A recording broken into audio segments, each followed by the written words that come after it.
Hello friends, चढ़ते सूरज की सरजमीन Japan अपने कल्चर, कवानीन, खुराक और ट्रेडिशन की वजह से बाकी सारी दुनिया से ना सिर्फ मुख्तलिफ है बल्कि उनकी इंटरेस्टिंग ट्रेडिशंस को देखकर दूसरे कंट्रीज के लोग भी हैरान रह जाते हैं।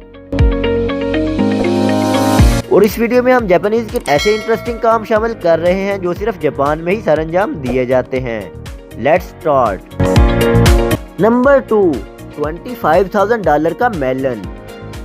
आपने मेलन यानी खरबूजा तो यकीनन खाया ही होगा। वो आमतौर पर ज्यादा से ज्यादा कितना महंगा हो सकता है? एक अंदाजे के मुताबिक अगर आप पाकिस्तान में रहते हैं तो आपको यकीनन मैक्सिमम 2 या 300 रुपीज पर केजी से ज्यादा महंगा नहीं मिला होगा।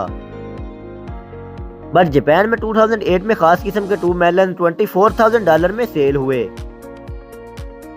और इन खरबूजों की खास बात यह है कि ये सिर्फ जापान में ही एक लिमिटेड स्केल पर काश्त होते हैं और इन्हें यूबरी मेलन कहा जाता है।